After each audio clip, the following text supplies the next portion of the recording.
Bueno, vamos a demostrar el teorema de encaje de intervalos. Y para eso vamos a recordar qué condiciones tenía que cumplir para que exista un encaje de intervalos. Un encaje de intervalos es una sucesión I sub n de intervalos encajados, que quiere decir que unos están incluidos dentro de otros. Vamos a hacer en la recta, por ejemplo, acá estaría el intervalo A sub 1, acá estaría el cierre del intervalo, que sería B sub 1, los extremos derechos y los extremos izquierdos, el A sub 2, el B sub 2, el A sub 3, el B sub 3, irían aproximándose por derecha y por izquierda, todos a un punto, A sub n, B sub n, a un punto al que se irían aproximando de un lado y del otro. Es decir, que existe la sucesión A sub n, que es una sucesión creciente. ¿Por qué? Porque todos los A sub 1 son menores o iguales que los A sub 2, menores o iguales que los A sub 3, menor o igual que A sub n. Y existe una sucesión B sub n decreciente, en donde los B sub 1 son mayores o iguales que B sub 2, mayor o igual que B sub 3, mayor o igual que B sub n. ¿Sí? Es decir que los A sub n son menores o iguales que los A sub n más 1, eso es creciente, y los B sub n son mayores o iguales que los B sub n más 1. Ahí está la definición de creciente. Por otro lado, el teorema de encaje de intervalos parte de la hipótesis de que además de que se cumplen estas dos condiciones, de que una sucesión es creciente y la otra decreciente, y que son intervalos incluidos, es decir, que los intervalos de n contiene al intervalo de n más 1, es decir, I sub 1 contiene a I sub 2, contiene a I sub 3 y así sucesivamente. Esta condición de encaje y de las dos sucesiones creciente y decreciente plantea la hipótesis de que el límite, cuando los n tienden a infinito, de todos los B sub n menos los A sub n, esto quiere decir la longitud de los intervalos I sub n, tiende a 0. El límite de todas estas distancias se van acortando, va tendiendo a un punto 0. Esta es la hipótesis del teorema del que parte y llega a postular la tesis,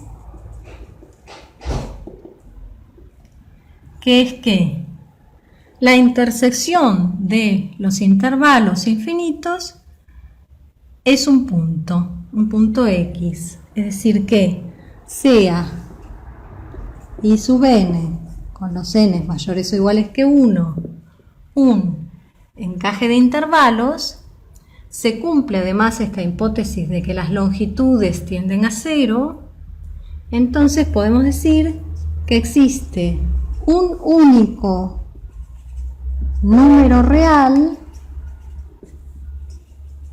X, podríamos llamarlo X, que pertenece a todos los intervalos, es decir que la intersección de los intervalos infinitos, cuando n es igual a 0, a partir de ahí, I sub n es un único X. Este esta tesis es lo que define de lo que habla el teorema de intervalos encajados, que lo vamos a pasar a demostrar. Entonces, vamos a demostrar primero, vamos a hacer la demostración en dos partes. Por un lado vamos a demostrar la existencia de un límite, es decir, de que se trata primero de un encaje de intervalos y además que se cumple la hipótesis para que pueda tratarse de un encaje de intervalos, es decir, que existe un límite. Entonces, partimos de que A sub n es menor o igual que B sub n, que era la condición de una sucesión creciente y una decreciente, que están acotadas ambas. Entonces,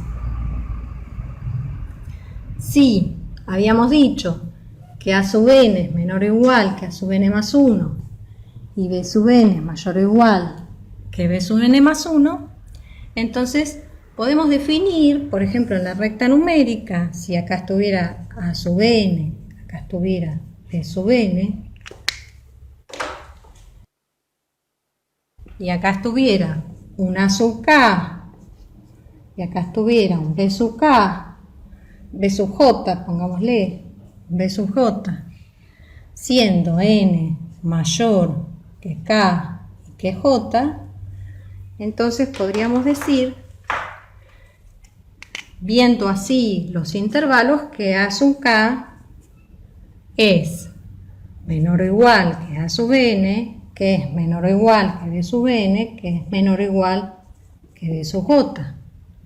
Por transitividad, entonces podemos decir que A sub k es menor o igual que B sub j.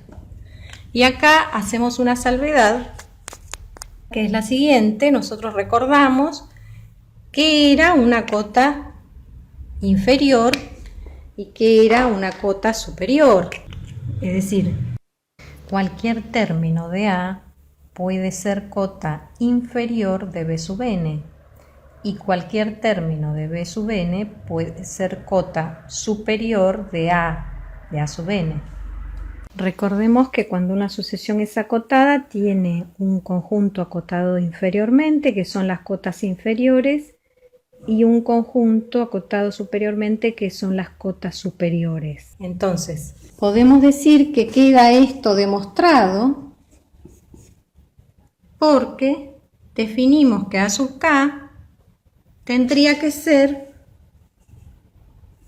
si definimos una sucesión A sub n como una sucesión de términos crecientes que supuestamente está acotada, entonces tendríamos que definir que entonces A sub k es una cota inferior y B sub j es una cota superior.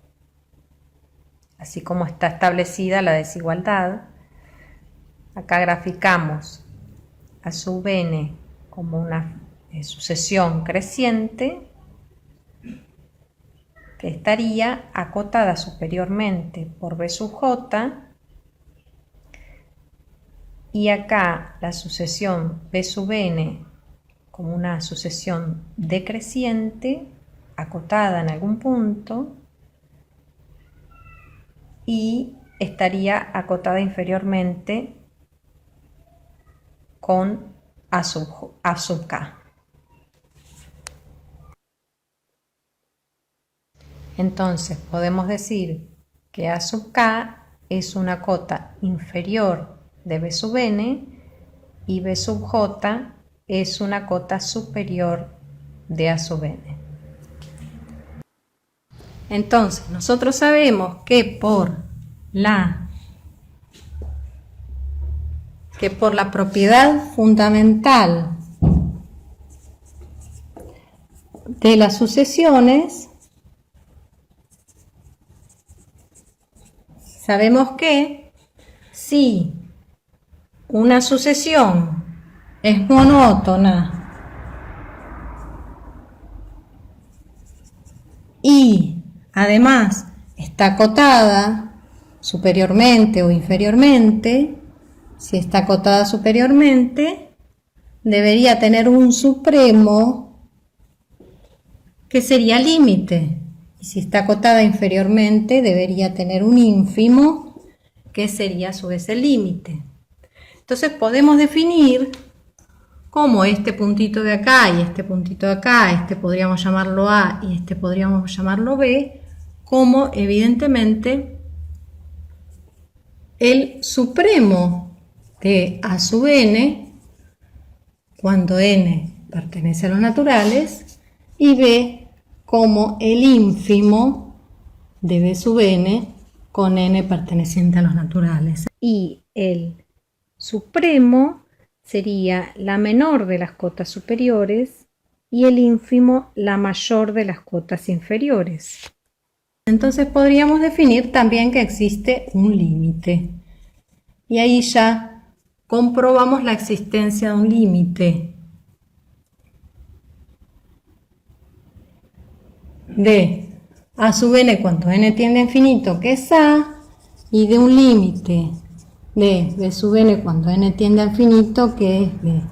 Ahora lo que queremos probar de este lado del pizarrón es la unicidad, es decir, que este límite A y este límite B, unicidad, que estos límites son iguales, es decir, queremos probar que A y B son iguales.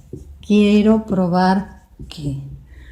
Entonces partimos de la existencia de un límite. Nosotros teníamos esta hipótesis que es la definición de límite, que para todo epsilon mayor que 0 existe un delta mayor que 0, tal que n es mayor que delta y se cumple que la longitud de los intervalos encajados es menor que epsilon. Entonces esta longitud sería b menos a, porque supuestamente acá estaría el b, que sería mayor que a, y acá estaría el a.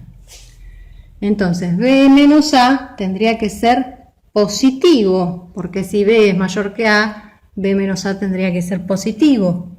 Con lo cual parto de pensar que si yo tengo que a sub n es menor o igual que a, que está acá, y parto de que b, que está acá, es menor o igual que b sub n, y esto lo multiplico, por ejemplo, por menos 1, se me invierte la igualdad.